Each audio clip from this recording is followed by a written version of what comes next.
Hello, everyone, and welcome back to Growing Up Alien. I hope folks were able to revisit Linda and Potential's podcast first live yesterday as we struggled with StreamYard, but we persevered, and an hour or so later, we're able to actually get that to work. So I'll put the link in the descriptions. I was hoping to like simultaneously stream it on Growing Up Alien as well, but for some strange reason, Zoom wasn't popping up the ability to do that. They're not Zoom, but StreamYard. So I don't know what's the deal. Anyway, we'll figure that out. Today I want to just kind of do some, I guess I don't not I hate that year end stuff, but anyway, I think moving forward into 2026, I just kind of want to wrap up a few things and then spend some time working with telepathic communication and how you can start to get that to become stronger. And I know from a lot of folks that what they've been experiencing as far as telepathy with their contacts is actually getting a lot stronger. And the reason that that's happening isn't because there's solar flashes and all that, it's because you're doing it more. So the more you do it, the better you'll get at it. And that's how it worked for me. So it isn't a matter of some kind of magic or finding the right person to, channel for you or whatever. I mean, it has to do with you actually doing it and focusing and putting the work into it. And then the more you do that, the better that you'll be able to telepath. So we're going to do a little bit of that today. I'm going to have a conversation with Eeka. So in order for me to shift into that connection state. And this is you can read CIA documents, you can read MK Ultra, you can read different sort of Duke University was part of this, but psychic abilities and how they're able to like legit, not what they did in the with us, but the legit research concerning what goes on when people get into these sort of states. And a lot of times they'll use people like the Buddhist monks and things like that. So um, everyone can do this. You're born being able to do this. Animals can do this. Plants do this. It's not a magic trick and it's not a religious thing. It's a matter of using your consciousness to tap into the I call, there's like the ether or whatever, the energy that's the frequencies that are being transmitted. It almost feels like scalar waves. This is quantum entanglement. So you can read about quantum entanglement in physics. So physicists, the ones that aren't being strangled by the gatekeepers, are actually understanding these concepts of consciousness and moving into new fields of understanding the way, you know, science actually, the way the world is, the way the worlds are, the way space works, the way everything is all part of the same, concept. So, yeah, it isn't that complicated. So anyway, the other night I was brought onto a trans no commercial not transport a commercial ship on Era itself. So these are like a bus basically. So it's a large ship that people public transportation. That's where I'm looking. So my brother flies one of those. So I was on that and it's nice because you're on planet so you can see the ground and all that. So it's nice. You're flying, right? And they have wonderful window sections. So it's like a curved wall, and then there's like all a large line of open window where you can look outside. And it's all a little off white, but it's a very nice space. And then I was able to go again to one of our, I don't know, it's military. We don't actually have military on Era. We have a defense. I mean, we do have weapons and things like that, but it's not an official military because we're not a military culture. So we learned many, many, many eons ago that you have to have some kind of defense when we got, our asses handed to us several times. Actually, I'm surprised there's any left. But anyway, um, so we have it's a diplomatic. Kind of like a militarized UN in a way, where we have battleships, but they're not. It's not a cold type military thing. We don't actually. We don't really engage in space battles. Let's just say we don't enter conflict zones. What we do, we assist and we are gun runners. We do things like that. But they will engage. in at times. So there was an instance a couple of years ago, I think, oh yeah, 2 years ago, where I was shown one of the battleships, and again, I got a battleship, maybe it doesn't. So it was so they generally just kind of fly, a surveillance or around the planet, and they'll go off a little ways. So there's kind of a no, I call it like a no fly zone around. I can't speak for every planet. On Era, there's like kind of a no fly zone where if you're a ship coming in, you need to identify yourself, that kind of thing, like what's your game kind of stuff. Go, hey, I'm just here to sell peaches or something. All right, yeah, come on. So they do fly around. Um, and the ships themselves, which is why I'm actually going to revisit one of these Howard Menger stories. Their inside is all really, really lovely, actually. It's white, it's very organic, and it's quite sensual in a way. It's lovely. And the uniforms are not what people think of as the blue, that's actually a federation, or the federations. There's more than one federation, and this is what people have to understand. So And when we're looking at what's happening here in the Earth realm, which I'm going to talk to about in a bit, is that there's many federations, there's many confederations, there's many intergalactic groups that are involved with what's happening, not just on Earth, and Earth isn't the only one, but other systems where there's problems. And I think I like to use the word problems because I'm going to talk to Eeka about like how it's viewed off planet. So the ships are really quite nice inside, and the uniform is white, and they're yeah, they're tight uniforms, like that's that ski suit kind of thing, and they wear a belt, and some of the people have a sleeve that kind of hangs down like that. The officers, but also diplomats. There's quite a few different people on these ships. But it's quite, and I've met Simyasi actually on one of our ships. So yeah, it's really an interesting. It feels it's very spiritual. We're very spiritual people, and it's it's yeah. Other races have religion, and that's something to so the idea that stuff is illusion. Yeah, it's everywhere. It's an illusion. So life on Era is an illusion. It's a bunch of beings coming together and manifesting through action, through physical action, a concept. So if you want to believe in source, right? You take your children and you fill their heads with the idea that there's this thing called source that's in a different dimension or universe or whatever, and that's where you exist, right? I mean, there's actually no proof whatsoever though of any of that. So therefore it's a real, how would you prove that? It's like, how do you prove the existence of God, or how do you disprove a no existence of God? You can't really do either. So it puts them into the realm of religion and spirituality. So Era is no different, and I think this is where I think this would be important moving forward. I don't know, I'm just saying stuff. In that the star beings, no matter who the hell they are, aren't any different really per se. I mean, everyone is different. Everyone has different abilities. Different animals have different abilities. So it's just difference. I mean, it isn't that it's better or that they have and I think people are starting to see that. I think all the veils are falling now where people are starting to see through all of the lies and all that. And again, most of those lies were patronizing, and that's kind of your red flag, I say. Right? Who is somebody else to tell you that you need to do something or not do something or be something or whatever? That's none of their business, number one. So that's a problem, I think. But I'm going to leave some of that conversation when I talk to Eeka about that. And I'm going to kind of pop off for a bit because I have to do that in order to sort of switch from being. So I'm using a different part of my consciousness awareness when I'm speaking now, right? And when I'll read from this or show somebody else's video, that's a different part of like the consciousness. I have to get into a different aspect in order to hear in the quantum, that entanglement that happens. I have to shift into a different area.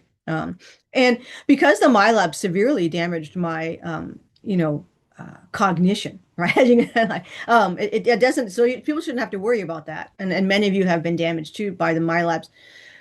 where like streams of thinking, linear thought, being able to process information in a kind of a timely or I don't know, it's like I say, it's even like this. See, like I've never was like this before. But they hit me hard the past well they hit me hard as a kid, but it didn't affect that aspect of awareness and consciousness. It didn't happen to maybe about 20 years ago. They started to really hit me. I just barely finished my PhD, so that was 2004. So that was when that was when they nailed me hard, and it affected my ability to like speak and process information, and then like in a linear fashion and deliver that. So that was something that they did very very heavily, and it's messed with my mind significantly, and it creates extreme fatigue and that was their goal, obviously. So. Um, it doesn't, however, affect my ability to telepath. So that's something to keep in mind for those of you who do have damage from my labs or other reasons and whatever, right? It doesn't matter. So going back to the see, this is going back to the the this is actually, and this is part of how telepathy works and how when you're in conversation using quantum entanglement, it's immediate thought transfer. So you're able to enter somebody else's mind basically and download their stream of thought. So what's happening in their thoughts, but also what's happening in how they're analyzing their thoughts, how they're delivering their thoughts, the emotions behind that thoughts, the intent behind the thoughts is not spoken in words. This is how animals communicate. It's just one big lump. And it happens very quickly. So you're jumping from, that's the thing with language, it's extremely slow. It's excruciatingly slow, and it's unbelievably inaccurate. Um, so it's very difficult to convey information using language versus telepathy. Anyway, which is why animals don't use it, and children don't. Children are telepathic, babies are telepathic. So that's it makes sense. So anyway, the ship that I was shown, there were three battleships, the Pleiadian battleships, and we wear white in our uniform. And they did take out some other craft. So they had engaged the craft. They're like, hey, what's your deal?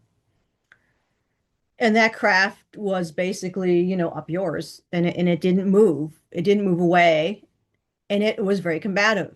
So they can tell we have on the ships. I mean, they know, everybody knows this, right? So that ship was told to move outside of the airspace, and it didn't, and they took them out. So there is that, right? So, and you have to have that. I mean, otherwise, and this is, and it's not, and Eeka talked about this before, and I'm sure he'll bring it up again today, is that it's not about being aggressive. Not about being mean. It's not about any of those things. It's about understanding boundaries, and that you have to protect yourself, and that you don't owe anybody yourself.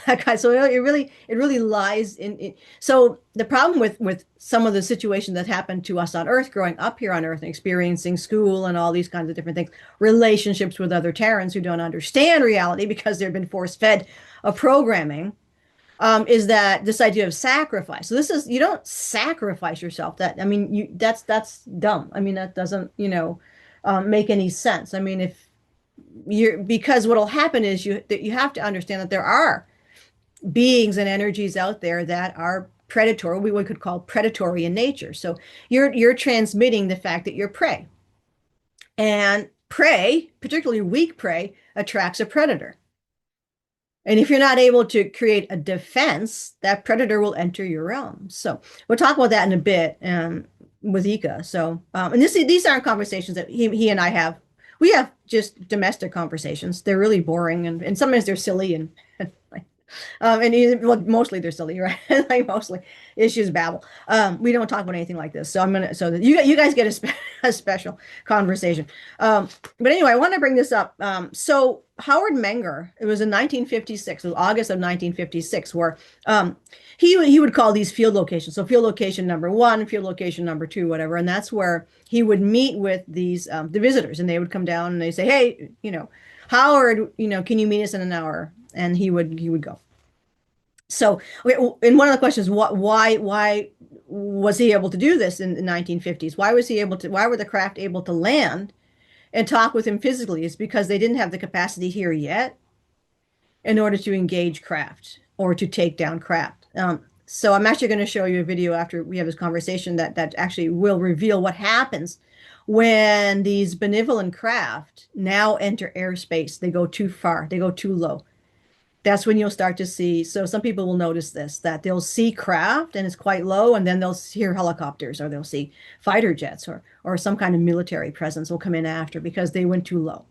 So I don't know the status right now, but they were taken down before. So what Howard Menger was dealing with was a time when this hadn't happened quite yet. It actually happened in the 1980s, and that would be revealed in the testimony of Bob Renault in Massachusetts. You can also go back to Stefano Brescia, and when he is talking with the different star people that were living in Ascolipi Channel, Pescara area, and they had a base there, and that base was destroyed. So the base here in Massachusetts, that is a Corendai base, is still here. That was not destroyed. So Eeka and Will are in the Pacific Palisades. I was using YouTube to see if I could like see they have like these drives through the Pacific Palisades because I know where the base is, and I was trying to see if I could actually find it while they were driving along that roadway there actually between the ocean and that I guess I call them hills, the California hills. So um it's north of Santa Monica, and I can see the base. So that was where the burn was, right? The Palisades fire. So obviously there were a lot of extraterrestrials living there, and they wanted to make sure that they were, shown, the door basically, like, yeah, you guys, we don't want you here. So the extraterrestrials say, I want to meet extraterrestrials. You likely have already met extraterrestrials. There's no difference between a humanoid and a humanoid. They're humanoids. All humanoids, we're all different. We all look different. Eco looks like I don't know, maybe like a Finnish or Norwegian or something like that, with a hint of Asian. Maybe that's what I could, it's in this is something you would notice. I think Will is more striking because of his hair color, and he's fair skinned with that dark hair and the blue eyes, and it's pretty striking. Again, only just because of that. Eka is less noticeable. He has larger eyes, but I mean, you'd have to compare these things. So he has larger eyes than your average Terran has, and they do slant inward a little bit. They're like I'm not gonna say that they're not like Asian. They are in a way. I see. So that's why I think it would be like he would look like someone who's a combination of like Finn or Lapland and Japanese. So the bone structure of the Ahel, isn't there isn't we all were a little different, obviously. We don't breed true. We're not looking to breed. So there's mix and matches with other races, obviously. But generally it looks Native American. So you take a Native American, give them blonde hair and fair skin, and that's kind of what they look like. But they have larger eyes. And his do slant in slightly, and they're little almond shaped. And then that really green, so it's quite striking. So I did show pictures of Dolores Barrios. That's a fake name, obviously. And when they were at a convention in California. So it is very likely. In the photo of Dolores Barrios, her physical structure has been analyzed, and she actually has several tear ducts, more than one. So I don't know what race. I've never talked to her. I don't know the person, but she is in her facial structure to me is she is definitely not a Terran race. So she's a human, but she's not the race Terran. She was also shadowed, which is kind of your key, by two men, and they were young looking men, and they have an unusual structure as well in their faces. So that is likely they're visitors. So you have Dolores and the two men that were with her. So if you take these people and you cut their hair short and you give them like a different look, I mean they're going to walk amongst us and you won't notice. And I think this is one of the issues with the AI is that I do AI because that's all I have. I didn't have a camera when I was meeting Eka physically when I was only like 4 years old. So obviously I'm not thinking pictures, and I'm not thinking ET. So I don't have that capacity, but you can see him physically yourself by quantum entangling with him. So these are AI, right? And the AI creates a generic image, so it's very hard to get anything. And you can just understand what we're doing. It's like if you have a dog and you instead of giving me a picture of your dog, give me an AI of your dog, right? It's going to be close, but it's not going to be exact. Your neighbor, right? Do an AI of your neighbor by describing their features. What's going to come out? Well, generic. It isn't going to be exact. So, yeah, they what do they look like? People. I look like regular people. I'm glad Jerry Wills mentions that because he's met many of the people, and that's what they look like, regular people. So this is something to be aware of. This idealization comes from the AI. So what you have is, and which I suspect is part of the discreditation. There's a discrediting and a campaign of discrediting which has happened ever since people as contactees have come forward. The counterintelligence has come forward with discrediting. So you have to be careful with finding information and intel online about anyone because that can be fake. And Louise always says that, and I agree with her. You know, they have done character assassinations. Billy Meyer is renowned for that. So you can't believe whatever's happening to anyone by the counterintelligence because they'll do that. In fact, they'll even discredit their own operatives. That makes them look more realistic if they discredit them. So, and of course, their overarching goal is to make all of us look like idiots. So this is what they did. If you look about during the rag magazine era of this 80s, with the crop circles and people who were seeing ETs and everything, it was all those were all CIA driven magazines and publications. So their goal was to make ET contact look stupid and to make people who had ET contact be crazy, hippie, druggies, weirdos, counter life, whatever they call them, right? They used to make fun of vegetarians back then. It was the weirdo segment, and that's what they had done. That was actually created. So most people who were contactees shut up because nobody wants to look like a nut. That's changed tremendously, in fact, in the past few years. So if you go back to how some of your contactees in the 80s were treated and the 90s were treated. And many of them were propped up. I'll tell you that. They're not real contactees. I mean, what they have seen were actually hallucinations and mind control by the CIA and the alliance between the negative ETs and the military, blah, blah, right? So most people kept quiet, even though contact was still going on. So because nobody would step forward during those times and say they were contactees, you would be considered a lunatic, just like seeing ghosts and things like that. And being psychic was actually so that was this so that what the goal of the CIA was to, while they were researching psychic for their own benefits was to suppress people who had psychic abilities and to suppress the concept of psychic ability. And there's no such thing as psychic ability. That's just your natural physical body doing things, right?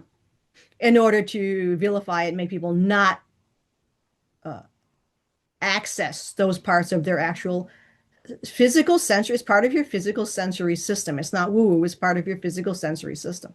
So um, this is something that we need to move forward, and we are moving forward because, and I say I don't meet a lot of people, but I don't hold back, and I tell people right away that I'm a contactee and I'm married to an extraterrestrial, and then I've never had any negative um, reaction from anyone at all. Because I don't give a shit. Number one, I don't care. It's so funny if people try to, I don't care. I'm going to be a hermit shortly if I don't leave the planet. So I have no interest whatsoever in society. I have no interest in government. I don't vote because I don't need government. So why would I vote for a government? I don't want one. So I don't believe in anything. I've stepped back fully as much as possible from the illusion. I just walked away.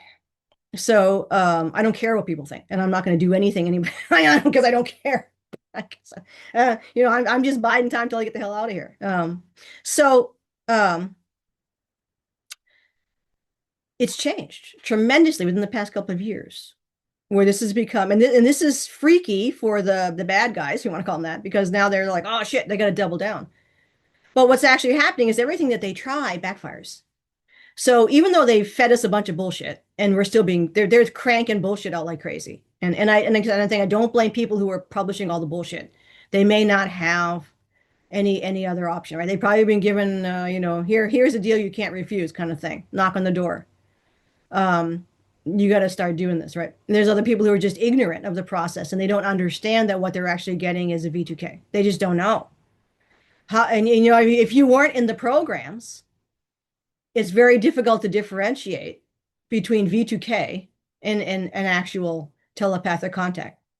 So that's where we stand now. But everything that they're doing is just collapsing. It isn't going to work. And in fact, what's happening as they make the prominent narrative look completely stupid, um, the more we come forward. And that's what I think it's the grassroots aspects of this is so important, where there's no gatekeepers, and that's a red flag. You know, you need to be able to converse with people one on one, get to know people, have a conversation, blah blah, that kind of stuff, because then you have a feel for what's actually happening. So when I corroborate with people, and we try as much as possible to make sure suggestion isn't part of this, but there's a difference between suggestion and memory. So if I describe a peanut butter sandwich to you, you've likely already had a peanut butter sandwich. So I'm not creating suggestion in your mind of what a peanut butter sandwich would be like. You already go, oh, geez, I know of that taste, right? You know, so that's how memory happens first. And yeah, and you have to analyze. This is what I do. I'm a very, very analytical, more masculine type thinker. So I'm very much involved with facts and figures. Um, so when I was just talking to, a full physical contactee actually, and cute, her guy came forward wearing pajamas, and because it's cute, and he knows that she likes that, stuffed animals and all that kind of, very. She's giving herself the childhood she never had, and that's wonderful. And I think we all need to do that. And I bought myself horses, it's like we all need to do that. Yeah, it was. I mean, we don't wear pajamas, so it was cute, and so we did that on purpose. They'll do things like that on purpose to connect and be a friend or whatever. So I said, yeah, we usually wear think of things like these Victorian gowns, like a nightgown, right? That's what we sleep in on Era. Is men and women wear the same clothes. Now there's different variations of these nightgowns. People make it appropriated to themselves. Some people don't do anything with them. Some people like to have different types of weaves or threads or embroidery that actually have, as far as they're concerned, because we're very spiritual, like a frequency. So they have these like geometry or things, frequency codes woven into the nightgown. So they some people like that, and we're very into that stuff. I know Eeka, I don't know if he has any that has. He has some. I figured. He's like, yeah, right. So we wear a long white, nightgown, and men and women wear the same. And then the person said, "Oh my God, yeah, I remember seeing that. I remember seeing him wearing that." And I said, "Yeah, that's what they wear." So it's memory that we corroborate with each other. So when people tell me stories of what they've seen, like, yeah, I said, "You're not alone in that. I've heard that from other people, and I've experienced that too." So we're corroborating without suggestion, and that's very key. And it's very important to go back to your childhood and start to bring up the memories. And that's what they are, the memories. They're in your subconscious. They're your memories. This is why it's dangerous initially to go out and look for psychics and intuitives. Not that they're wrong. They're not. There's a lot of good ones, and they're legit, to bring up akashic memories for you, because because it's going to wreck your ability. And a real psychic, if you're going to go talk to a psychic, they're not going to ask you any background information. They may ask you what you want. They say, "What do you want me to do for you?" But they're not going to ask you any information, because that is the worst thing you can give a psychic is information, because they're like, "Oh, don't think of a pink elephant, nice pink elephant." So no one will ever do that. They're just gonna access with your permission, right? But you don't need that. It's nice, it's fun. I go to shaman sometimes. It's great. I work with Louise, so I've been working with Louise for a long time. God, since 2017 or 18, or maybe after. I don't know. It's been a while anyway. Well, there's nothing wrong with that. But keeping in mind that it can mess you up when you start to go back to your memories and try to because it's going to be suggestion, right? So try to do it yourself, because it's there in your subconscious already. So, speaking of which, I do offer, I will be offering again. I took some time off because I had to refresh, but I will be offering telepathy courses. I don't do readings for people, because I don't think that's why I don't do readings for people. So I teach telepathy courses and remote viewing courses, and that's on my website, growingupalien.com. You can't book on the website. You have to talk to me personally. I don't do generic booking for a couple of reasons. So I'm not available all kinds of hours. So if I set it up where there was like, oh, you just click on a time, like I may not be available at that time, because I'm a farmer. So I'm on the farm. So I want to meet with people, number one, because I want to talk to you to see what you're looking for. because I don't do readings for people. I'm gonna teach you to do your own readings. There's a difference. So I want to make sure, it makes sense to you. And I explain how I work and what to expect. And it's not a magic trick. It's like it's a skill. So I want to talk to you one-on-one. So you send me an email and we go from there. But that's how I book. Another reason Louise told me was with those automatic bookings, sometimes it can get infiltrated. It can be a problem. So you don't want that to happen either. So it's better if it's not automated, that it's one-on-one. So there are no buttons to push on my website. You have to email me personally. We have a conversation, see if it's a good fit. And if it is, then we find a date that will work for the both of us. And that's how I work. So, yes, I am offering space again in January and onward for people to, if they're interested in working on telepathy and things like that. We can even do a session where you talk to Eeka if you'd like to talk to Eeka. He's available most times, so he does work at the base, but he would make time. So you can have a live feel of a telepathy in a sense where it's going to be stronger for you because it's going to come through because I'm working with somebody I have a very strong energetic frequency connection to, and then it's a lot easier that way because that's what happens. So you have a connection and you have different strengths of connection with different beings. It's just how it is. And the more you work with one or two or three or groups, the stronger that connection gets. That's how quantum entanglement works as far as we're concerned. I don't know why it works that way. You'd have to work with physicists to see why that connection becomes stronger. So this is something that Linda noticed. Because we've been doing this together for a while, where she was able to reconnect with Will and get a stronger connection with Will. And of course, Linda spent a lot of time with Eeka as well. He would relax with her. So these things, they take time and they get stronger and stronger and stronger. And as you've noticed, it's happening. The more you do it with your contacts, the stronger it gets. Now, you don't need a contact. You don't need a boyfriend or a girlfriend or whatever to telepath. You can simply telepath. You can simply remote view. You don't have to have somebody on the other side. That's not a win-lose situation. You may have incarnated here or moved through here. Now, so if you're an envoy, you didn't incarnate here. Your consciousness got placed here. You didn't die, right? So this is not a past life. Your Andromedan consciousness is you now. It isn't a past life. It's you now. You may be Andromedan Arcturian. It's a lot likely then you're going to have a counterpart. They don't generally do. They don't have the same kind of relationships that lower level 4D ETs have.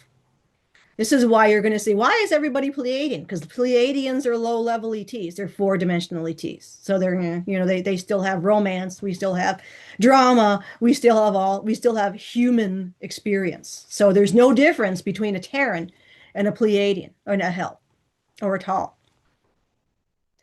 They're the same.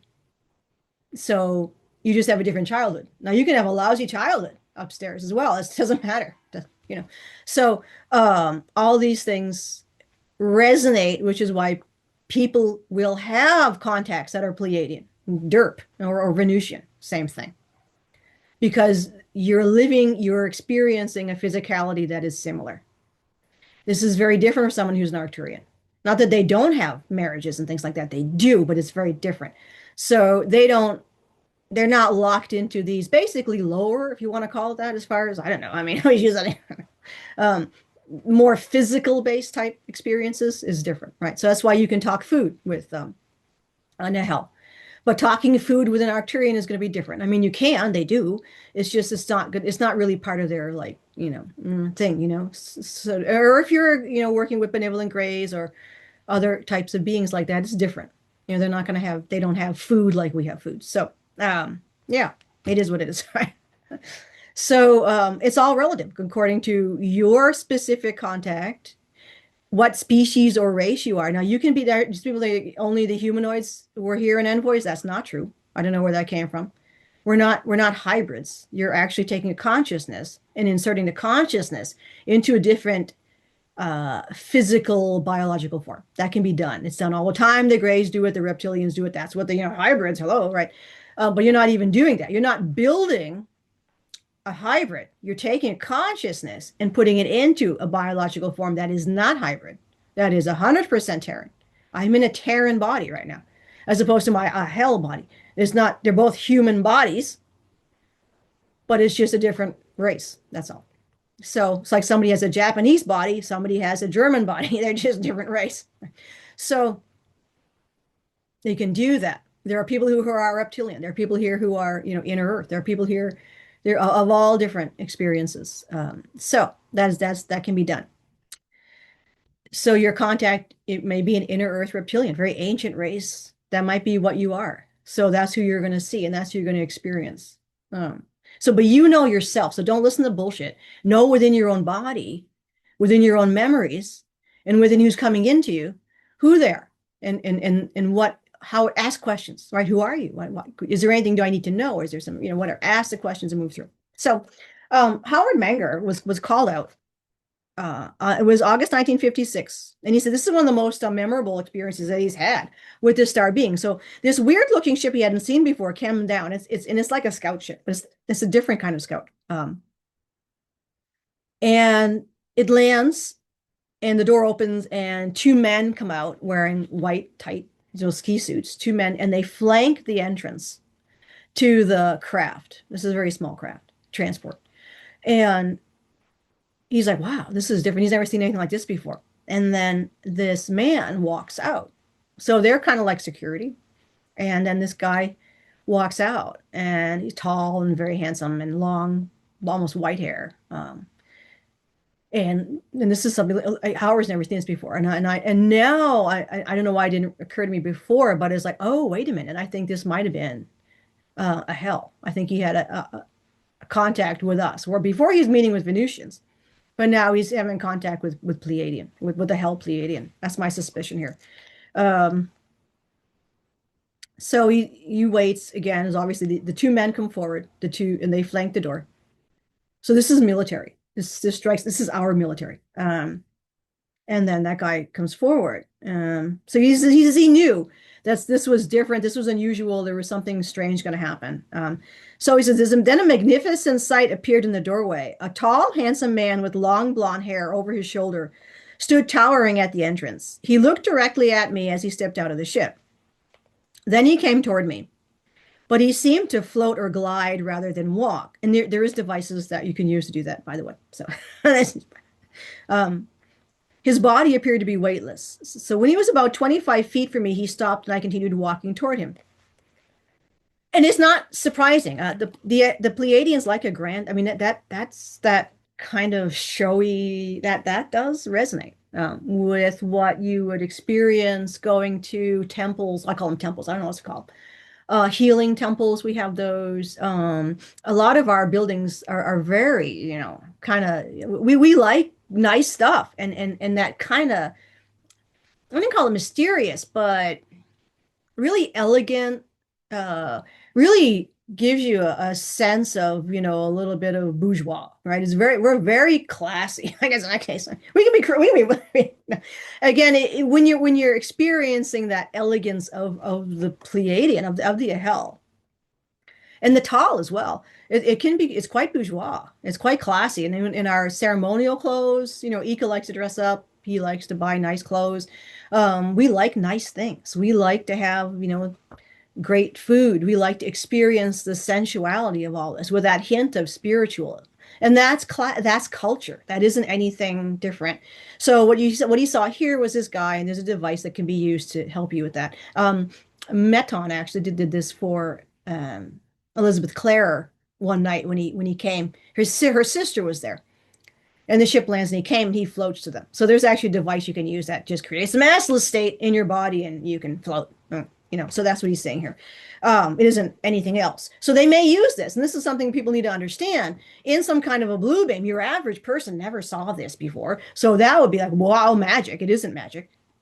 But they could use this, and the deep state has this technology, and this is stuff people have to be aware of. They could use this stuff on the general population. So he walks towards him, and he said, when I was about 10 feet from this magnificent creature, he raised his arms, indicating I was to stop.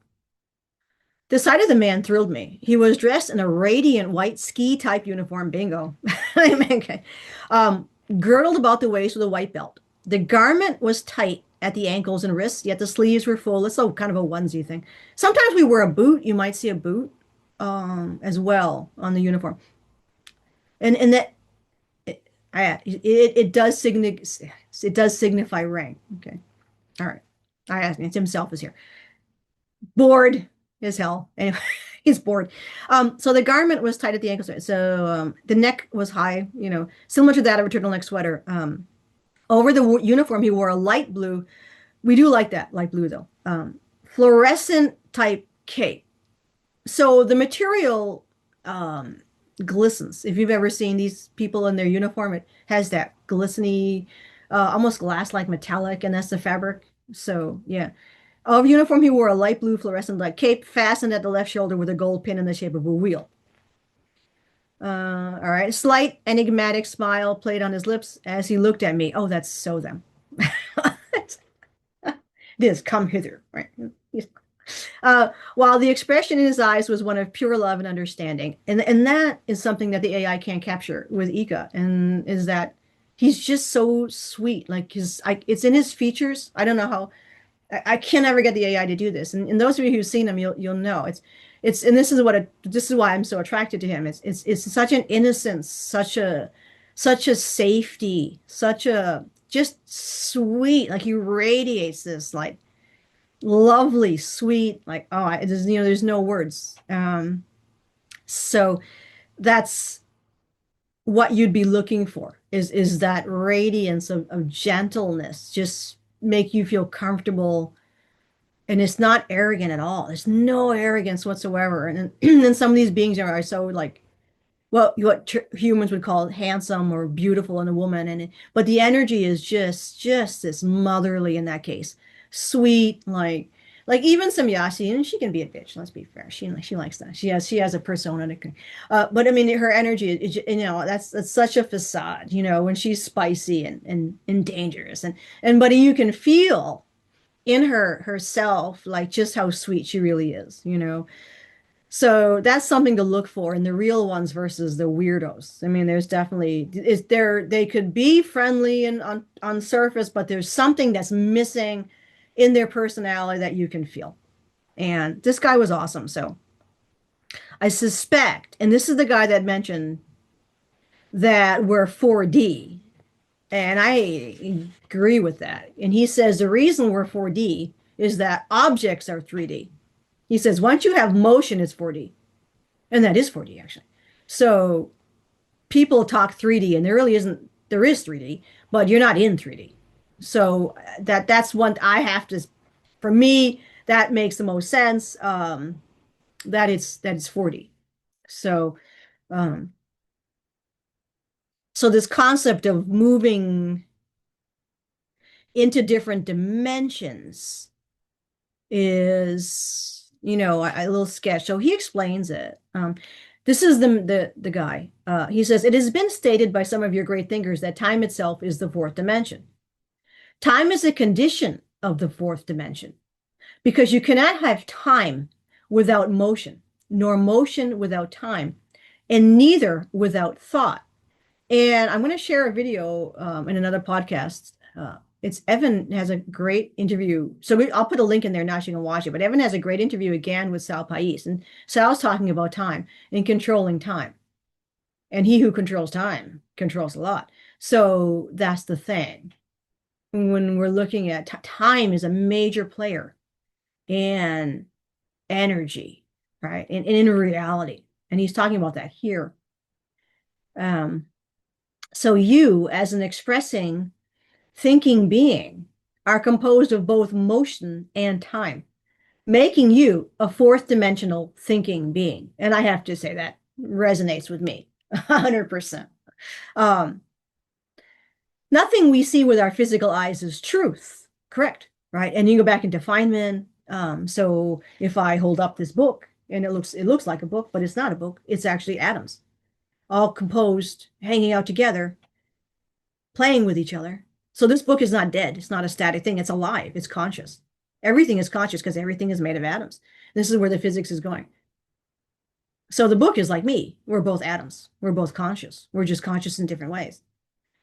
But there's a play of atoms. So the book itself is not solid. That's an illusion that it's solid. So you can take, and that's how teleportation works. You can take this book, and you can take me, and you can take Eeka, and you can separate our atomic structure and move us. And there you go. So like that's not, and they're doing. I mean, they know how to do that. This stuff is coming out. Um, so truth, right? Everything that you see with your physical eyes is simply a reality in the dimension of a reflection or an effect, secondary in nature, related to a cause from a primary source. However, the mind, be it known, still thinks after the so-called death. Well, you're just your consciousness runs the thinking. And when you take your clothes off or shed your body, your consciousness persists. A fractal of that consciousness. How big is consciousness? What is it? How does it interact? So on Era, we die, we get old and die. You're our old Pleiadian, you're our old ones. And the aging process is as it should be here. In fact, as I always say, Terrans actually live longer than Pleiadians. So when you die, there's a body and the consciousness leaves and it's off somewhere. So we take the body and we dematerialize it.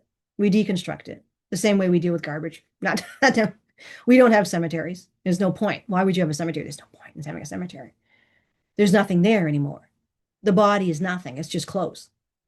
Why would you do anything with the body? That doesn't. So that's part of the lies that Terrans have been fed. So we all die. That's part of reality. There's no big deal. And then we are a consciousness. The body is simply removed. You no longer there's no we don't take the body and put other like you don't there's not a like we don't store them and like have buckets of consciousnesses that you can reinsert. You could do that if there was time. If somebody croaks and they leave, right, and the body is still fresh. They don't want to nobody wants to. There's no reanimation. The body is placed in stasis, it's healed. If it's done at a certain point, you could then take another consciousness and put it in that body. That's not the same person. If Mary was in Mary's body and Mary's now gone, and we take her body, this no one would do this on Era. We don't do this. This is nuts. Other weirdos do, but again, it's culture, right? So there's a body, it's Mary's body. Mary's gone, and you put Fred in there. Now you got Fred in Mary's body. So you got a woman and a man. You got a man and a woman's body. So you could do that. No, nobody would do that. We don't store consciousnesses in bottles. You know, that is done though. And the SSP does. and they do it here. Because you can take that consciousness and put it into machines, which is what they were going to do to Eeka. And that's really, really nasty.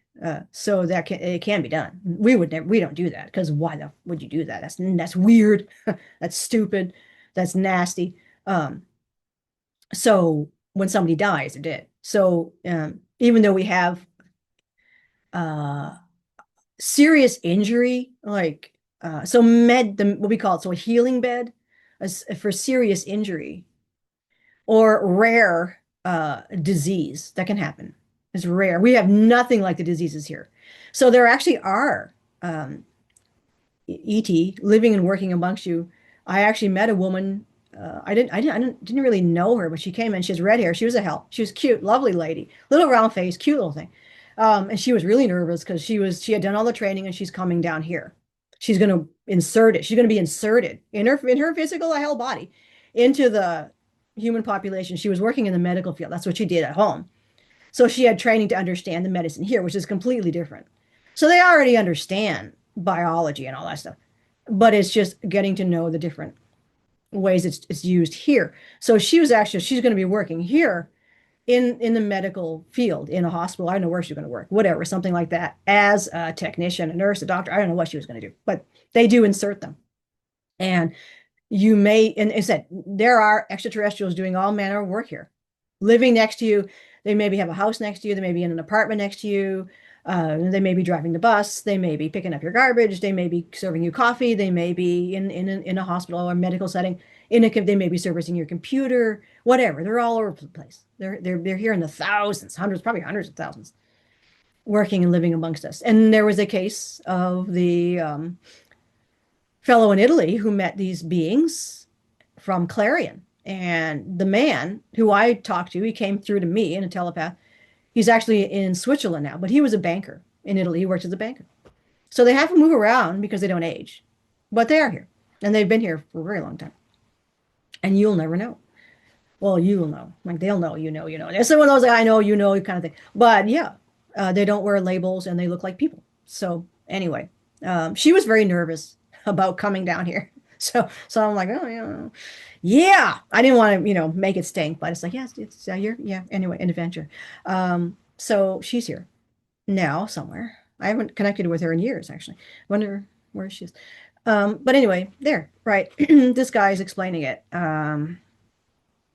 However, and he talks about death, right? So we don't do that. The med bed is for you in your body with a trauma, let's say, right? Or with a disease process, because normally that gets stopped in the temples. So you would go to a healing temple if you're noticing that there's something going on, and then they would remedy it there. If it progresses, which is rare, but it can absolutely happen, absolutely, then you would have to go to a healing chamber, a healing session. Um, and then that's also very ritualized. It reminds me of Egyptian. I've never been in there. I never had to, knock on wood. I've never had to go in there. I've been the ones on the ships, but not on the ones. It's completely different. The ones in the ships are business. You get in there, yep, get done. No ritual. But and the healing thing itself, anyway, it's military. Yes. But the ones that we have on Era are not. They're very ritual, they're very spiritual.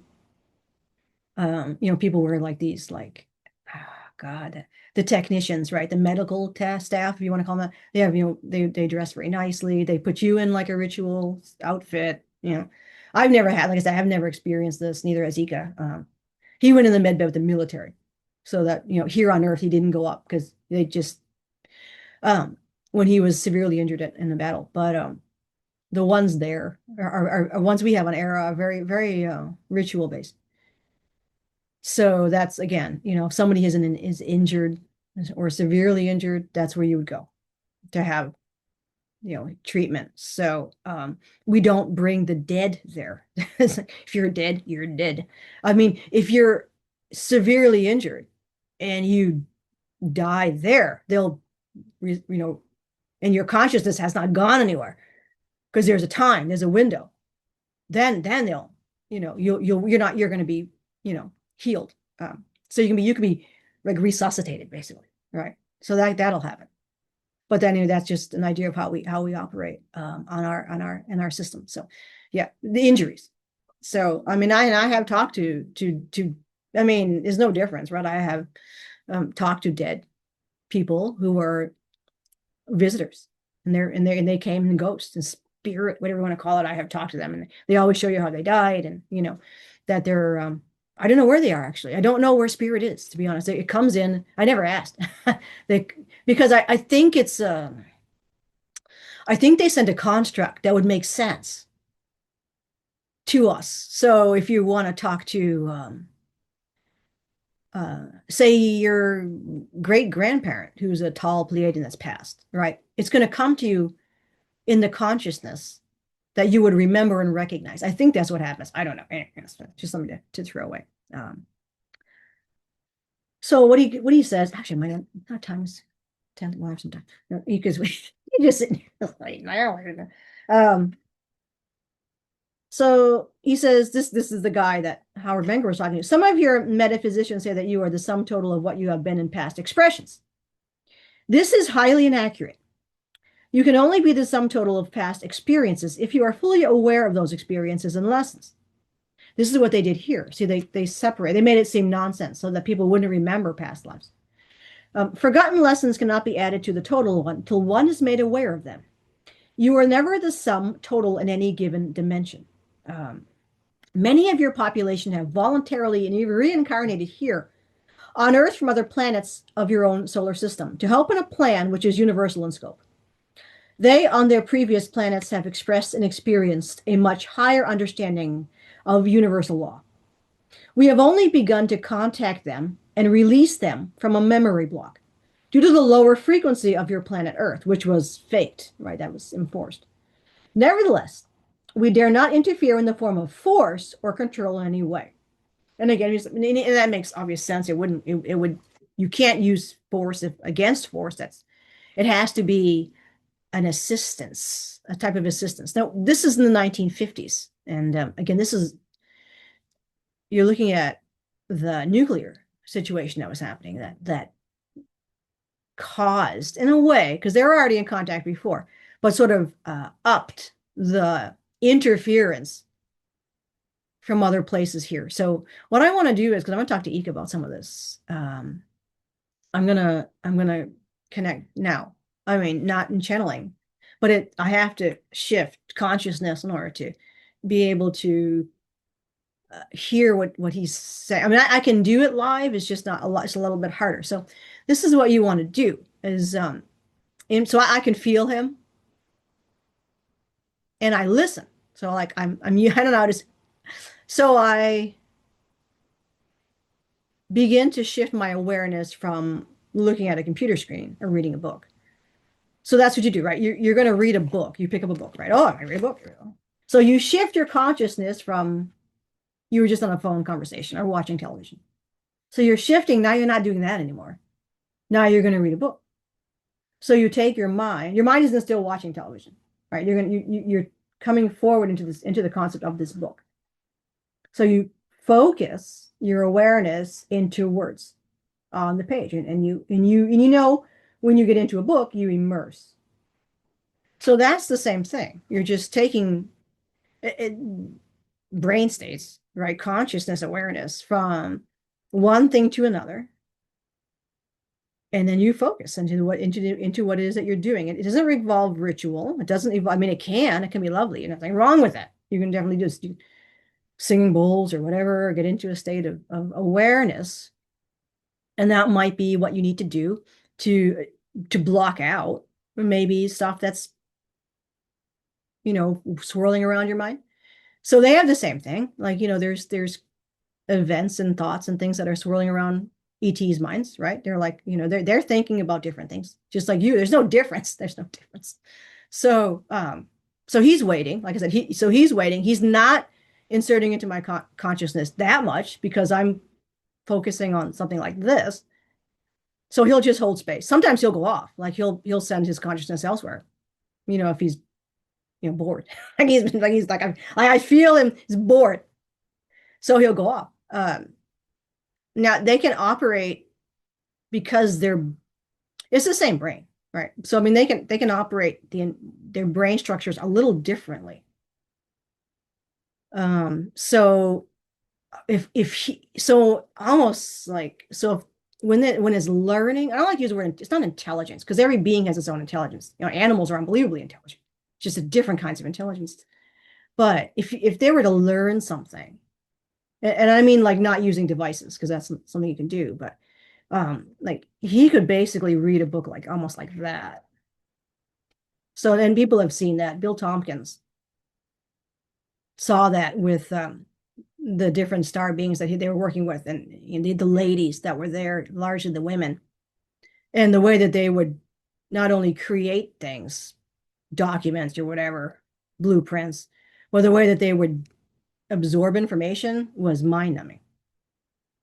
So that's and I've seen that with Eeka. Like sometimes when he was working in the military, he would want to give me information, but he's not allowed to do that. So he would try to do it very quickly. So it would look like this. Like he would send me pictures that would come into my mind like this. Seriously, I'm just like, I can't. What am I gonna do with that? Like that's what it looked like.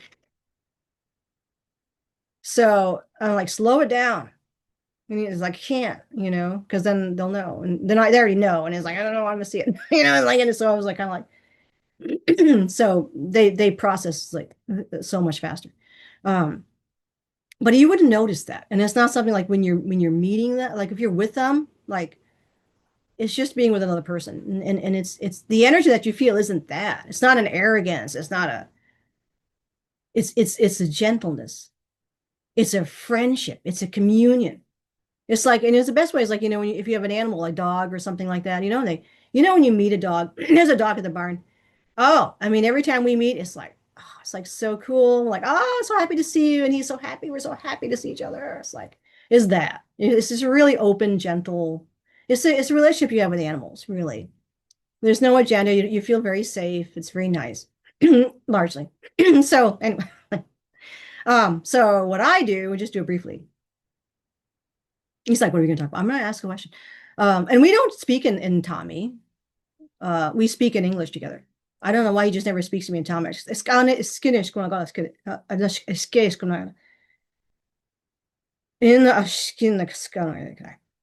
Anyway, he doesn't. He's like, okay, okay, all right, because I don't. All right. Yeah, I'm going to pull up just a video because I gotta see. Say I got a lot of lights here. You'd be surprised how bright it is and how dim it is. Like how dim it looks, but how bright it is. That affects me, and, and I think it might be from the Lie Lab. I can't stand bright lights, so it's really like that. Actually, if I did, I'd be able to think better if there weren't bright lights. But if I didn't have the bright lights, you couldn't see me. So they did something with bright lights, and it like it's like shocks me. It's like it freezes me. Like if I look at that light, like it's like a deer in headlights situation, it like freezes me. So I don't know what they did with the lights, but I know there was, to me, it's like strobe lights. I remember like strobe lights. If I can, okay, it's just like flashlight. It was like I can't have like strobe lights. I can't be in like in rock concerts and stuff where they show lights around it. I can't have that. It was something it was something, it was seeding. It had to do with the rage. So they were using the lights to like burn the trigger. So they seeded that venom, that rage, that uncontrolled rage, and then they like used the lights to like to okay. They used the lights to override my consciousness. So they pushed my consciousness aside and turned me into a super soldier, basically, I guess, but not even a super soldier, like a maniac. Like a So that's how they did it with the lights. So I guess maybe that's I think, oh yeah, that's the trigger. So this is memory. This is subconscious memory coming up. So they would use the lights.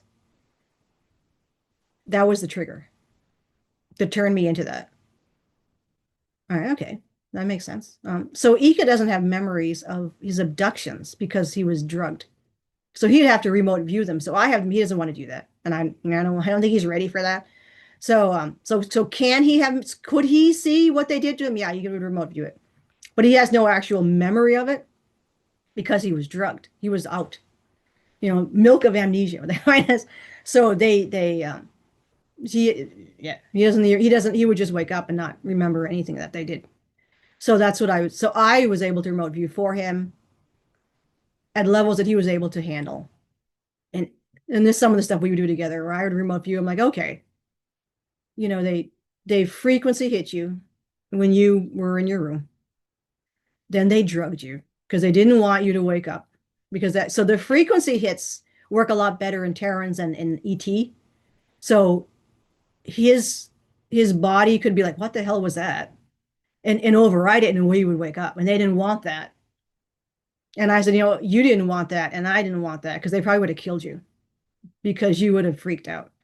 So they're much, much stronger than any human man. So they know that. The military knows that. So that they want to make sure that, and they didn't want to have to kill him. So I'm like, it's like, because then you would have known, because you would have woke up and be like, what the going on? And I mean, they would have had to subdue him, and that would have been hard. So it could have been ugly. So, and some were killed. Not because they woke. I think so. I remote viewed some of that. I'm like, I think they had some of the guys, the ET, that were in the military that they tried this with just frequency, and they woke up. And some of those were killed. So then they would use chemical. And they did it old school. They didn't use ET. This is military, so they injected him with this shit. And then once he was out, they did stuff, and then they sent him up to the Greys. And then the Greys did whatever they needed. So the Greys don't inject you usually with stuff. They have a way of like, They could use free easily. They can subdue an Ahel and a Pleiad, no problem. They do all the time. Abductions are conducted not only with Terrans but with other ETs. So this is a galactic issue. But anyway, yeah, he would have to remote view it. So I have to turn lights down. This is stuff you have to work with yourself. Where do you need to be to telepath? What do you need to do to telepath? When are you in that state of open hearing reception? And then set a course of action. What do you want to do? Do you want to telepath with someone you know? Do you want to telepath and go somewhere? So you could go to Venus. You could go to Era. You can set your intentions. You have to have an intention or have a question. Can someone step forward? So you go on a ship. So you could telepath. You have a question. All right. Maybe your question is, what is the current state of the cabal on Earth? And what is the current state of the cabal when it comes to interstellar trade? That could be your question. So you hold that question, you telepath it, and you broadcast it when you're in the state. And you can feel like I can feel the ship now. So if I were to ask that question, or I can see the inside of a ship. It's a military ship. It's probably a Federation ship. There's people walking in the hallway. And I see a man, and he's walking in the hallway, and he feels me. See, that's how it works, right? So he's feeling this. He's feeling that something's pinging. I don't know who this guy is. He's got short hair. He's a visitor. He looks like tall, maybe, but no. So I can feel, so we're now connected. There's a guy on the ship I'm connected to. Yes, I'm married. I know. Uh, so, uh, so he's like, he hears me now. So I hear him. I see him. He sees me. And he's kind of like, hey. So he knows, like, so he's feeling me, I'm feeling him. So we don't ask, are you German? Are you Japanese? Are you, we just feel so we know who somebody else is by resonance. So he knows who I am and I know who he is. So he feels Tau Ceti. So yeah, he's got short hair. He's not very tall. No, they're not all tall, by the way. Uh, what was his name? Orthon with Adamski. He was 5'8". So it depends on the race. Everybody's different heights. So this idea of them being really tall, I mean, it's just whatever you are. So your height, just whatever. I'm not that tall upstairs. I'm like 5'6", 5'7", So all right. He's on his way. I tell him, I'm like, no, like, he's like, what the fuck? I'm like, no, I accidentally, anyway. But that's how you do it. So somebody like that would be there to answer your question. Maybe you can have a conversation, make a new friend. So you can date like that too if you want to. Eeka loves to matchmake people, but if you're looking for an ET to, they're looking, you can just broadcast that. So a lot of people, they want an ET partner, a romantic partner, or just a friend partner, broadcast that. If you're single and ready to mingle, you can broadcast that. And then someone else who's also single and ready to mingle, will pick it up. And then you can see if you guys are a match. So it's a frequency match. And the one that you meet may not be what you expect. So it's not about looks, it's about resonance. So yeah. And it's not about sexuality either. It can be, but you can be with somebody you cannot mate with. So if you hook up with a benevolent reptilian, you're not going to have a baby with them, really. So but it could be an amazing relationship. So we don't see things so narrow. I think that's what's going to start to happen here on Earth, right? Yeah. Now he's saying that too. It's to wait. he said this is something that you can do. You just do for yourself. You just can. You, I'm not going to bother showing. What? Okay. What? He says that's what you mean. That's what they mean when they say like you can create your own reality. Because he says you're always in a reality. And yes, there's aspects, there's the physical parts of that. He says, but when you start to not, he says, and he's saying what I just said, which is when you start not to just see things in limitations, he says, like having a very loving, amazing, deep relationship with somebody else, it doesn't have to only involve marriage and sexuality. He says that's very limiting.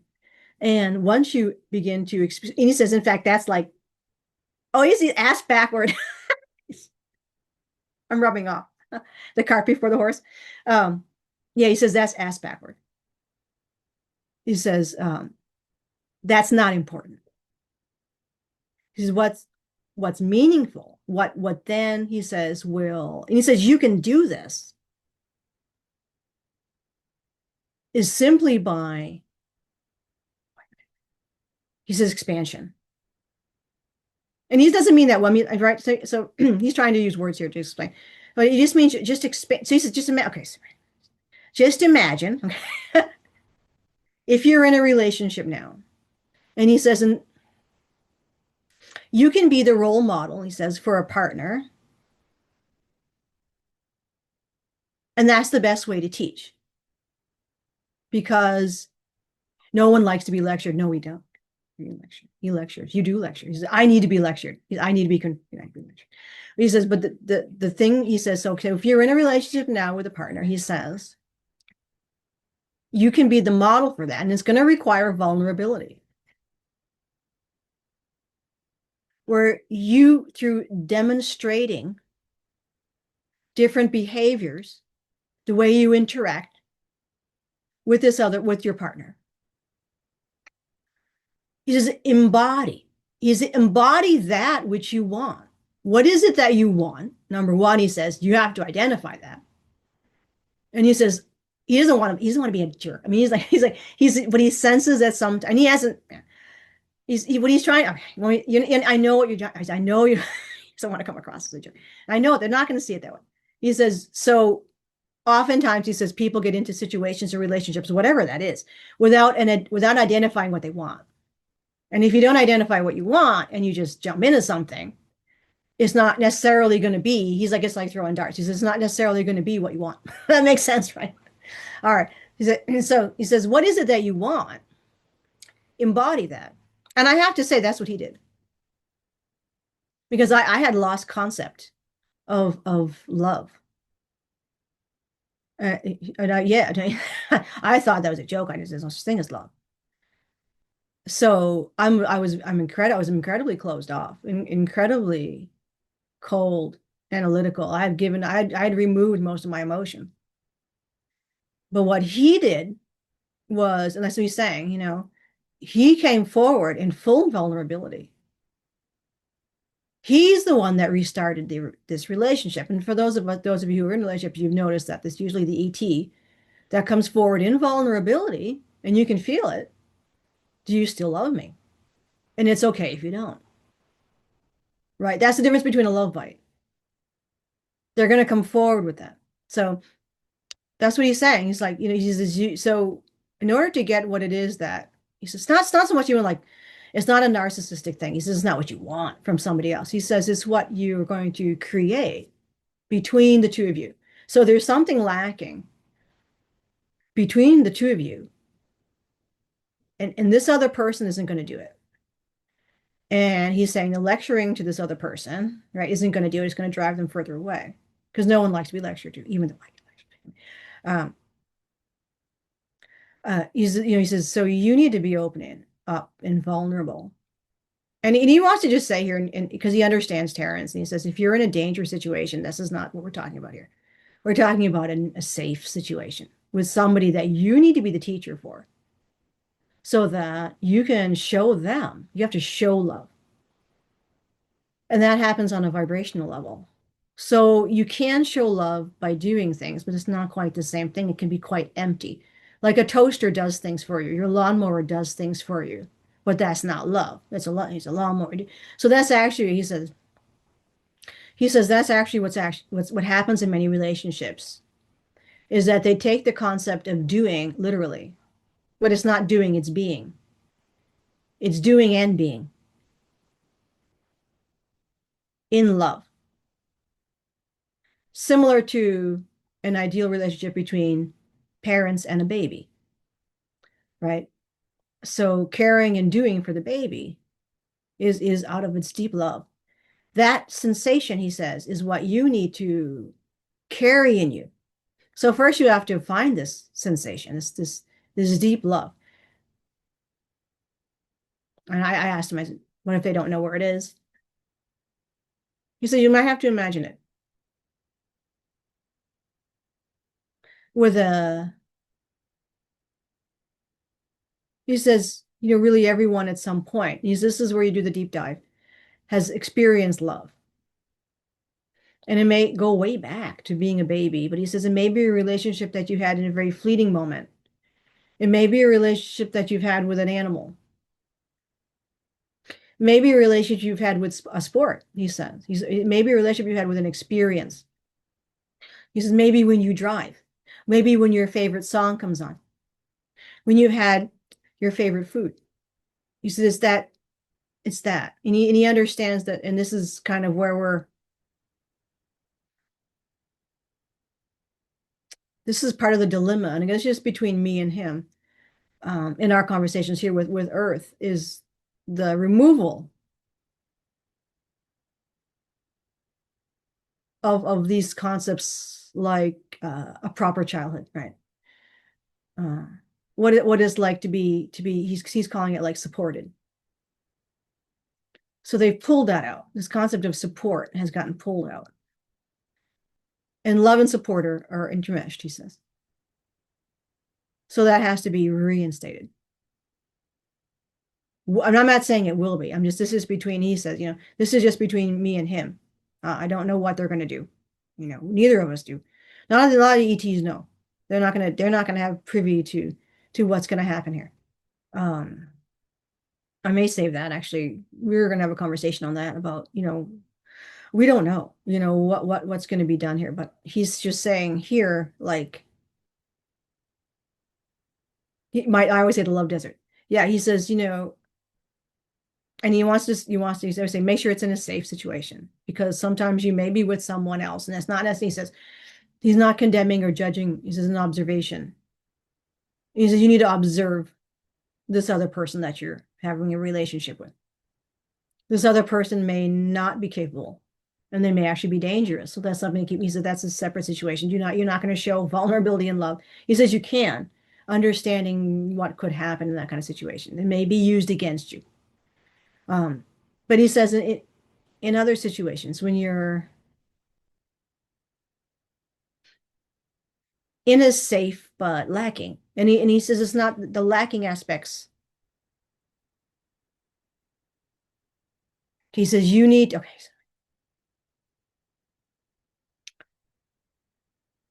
Right. So the person, he's saying that lacks an understanding, is not their fault. He's saying it's an observation. He says because they have never been shown that. And they don't have the reflection. He says, remember what it said in the, he says, yeah, they don't have the reflection. So a lot of people, and this is me saying, a lot of people don't reflect. So they're not reflecting back. So say somebody even had a great childhood and they had love. They may not be reflecting back there to rekindle some of these sensations so that they can then bring it forward in a new relationship. He says, this is where, if this is what you want, he says, then you have to model that. But he says that's going to take the vulnerability and all that kind of things like that. All right. So, well, I said, what if it's not reflected? And he says that's what could happen. But that's not, he says that's not, okay. He says you have to understand control and freedom. He says, so this person has So if you become vulnerable and offer to this person that love, and this person rejects it, he says, that's what it is. And so it is. You can't, if you were to force that, that's control.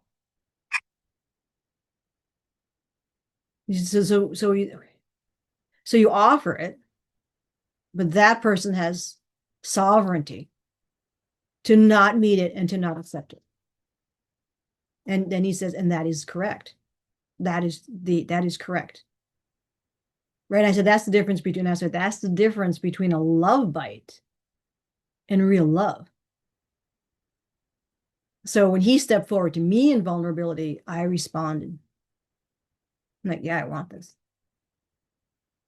I want us to learn together. I want us to embrace that together. Right? I could have said no, and he would have been. Then that never would have happened. But I mean, it's just, you know. So you can't force love. So it can never be one-sided. So if you're in that relationship and you're in the truth of love, there's the difference between that and control, where you're purchasing someone. So you can't, that's the resonance, right? So you don't choose someone like you're picking fruit off of a shelf. This has to be combined. So if you choose someone like you're picking, that's not love, number one, he says. That's that's dehumanization. He says that's objectification. These are terms we use, but I'm just going to, that's picking fruit from a shell for use. And it doesn't matter. And I said, that's what we call theory of mind. That's something else outside who has its own thoughts. So it doesn't matter what that peach thinks or what that new dishwashing liquid looks like. You picking it, right? So that's the problem that happens here. There's so many layers of problems here with relationships. Desperation, lack, entering them in all kinds of negative experiences. So you don't choose a person. That's a love bite. That's an objectification. That has to happen mutually. So that's what happens here. You know, someone will ask somebody out and the other person feels obligated. That's not love, that's control. You're not obligated. You never were obligated. If somebody asks you out and there's resonance, that's not obligation, that's resonance. But if somebody asks you out and they chase you and they force you, that's control. That's not resonance. If there's resonance, there's resonance. If there isn't resonance, it's control. So that can happen off, and that's, he loves to matchmake, but that can happen off planet too. So you have to be always aware. Is it resonance? Is it control? Is it desperation? Are you so desperate to have an off planet, a visitor? You'll send that vibe. This right. Mimi says this is where it's so this is where you have to be careful. And anywhere you go. If you're in lack, and that's the vibe you send out, the person who often, unless you actually have a contact, but if you send that out, you may get a player. And that goes for men or women. This isn't a man or woman thing. Doesn't matter. You'll be matched with your energy. So if you're a player, you'll find a player. You have to be aware, and he says the same thing. That can get very dangerous because you don't know if it's the love bite, which should be cabal, sending in someone to mess up your life, or it could be a shapeshifter. It happened to a friend of mine. Came to her house, a reptilian came to a real, or you're just going to be a jerk and you're going to have a bad experience. So I mean, there's a lot of right, so that's what yeah. He says to wrap things up, right? He says you have the understanding of all that. If there's reality, upstairs, downstairs, everywhere, right? That there's reality, right?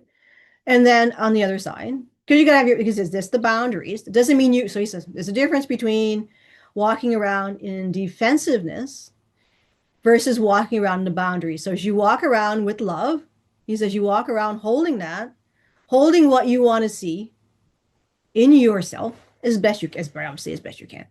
Like I said, if you woke up with those military, you're gonna piss. I've seen him angry. He gets all right. Yeah, it's like, yeah, he can get angry. It's their body, right? So I mean, he says largely he says, right. So you walk around expressing in your biofield that energy that you want to receive. So you can walk around with fellowship. You can walk around with unity. You can walk around with love.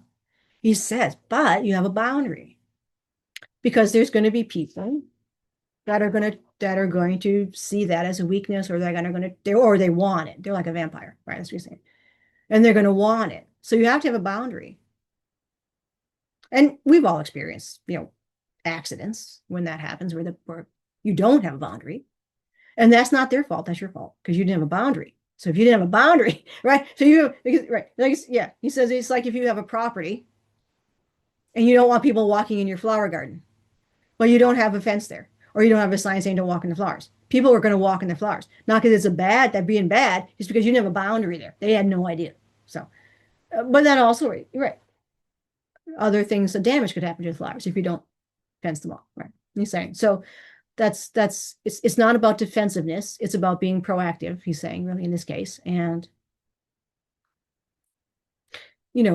controlling you, not allowing everything outside to control you, but allow you to control you. He's with that boundary in place. I said, that's not easy. He's like, no, that's never easy. So, but he's, like I said, he's been through, really bad situations. So he understands, life's, it isn't that, like I think that's right. I mean, I think it's the thing that doesn't mean your life's going to be easy. It isn't. So, he says shit happens. I'm rubbing off. Yeah, there's not a guarantee of anything. So that's what he's trying to say. It's just, but it's nicer and you're more likely to, he's, okay. He says just feels nice. He said but that's a choice. He says you can choose to feel that, or you can choose to feel other emotions. As far as he says, controlling what emotions you allow in, but controlling others, and that goes back to what the man told Howard Menger. Then you're controlling, isn't? But the controlling is what we're trying to remove. You can't remove control by adding control, right? And then you have, that's what the governments do. Something happens, they add more control, but that's not freedom. That's less freedom, and that's how stupid people are, because they don't resist. So when something happens and more control happens, that's when you need to resist, because control doesn't stop bad things from happening. Bad things happen. Control doesn't stop bad things from happening. Boundaries stop bad things from happening. That's what he's saying. And this is the lie. This is part of the problem. We'll get into this, I think, that's because we're getting too late here. I get a whole other section of how this works, of how Earth happened. But you're aware now, again, control is not sovereignty. And you don't get sovereignty by more control. You get sovereignty by less control, by removing control. Control is fear. And he says control is overarching power, is domination. He says because there's always something within beings that will resist naturally this feeling of control. He says you think about the way water flows downhill, and it flows around and over the rocks. It just still wants to flow downhill. And then if you put a wall there, the water backs up because it's still flowing downhill and it has no place to go. So that's what he's saying. It's like that is natural. Freedom, what we call it, right, is natural. He says control is the dam. So when any race is going to be controlled, there has to be subjugation. There has to be that wall. There has to be that dam. And he says they know that there'll always be some resistance, like the water rising up. So the dam has to get higher. So the control has to get more. All right. Oh, man. Mercy, I have to go to the barn. I have to take care of the horses. So we'll do a plan. We'll do a plan B. I'll video a plan B. No, he says he wants to show. Oh, yes. He wants to thank everyone. He's fine, by the way. He's got everything he needs. He's in the base. He's safe. He's with Will. They're safe. There's nothing, it's all good. He's more worried about all of us. And yeah, he does feel all the thoughts and love and all that people send him, and he sends that back. And yeah, he's we're not gonna see him. One, he's okay. He's saying like move. We're gonna just move. Right? He says just move forward. He's right, one day at a time. That's what I say right now. He's copying me. That's he's like. What he says we can do this. Okay. All right. Well, as I always say, see you upstairs.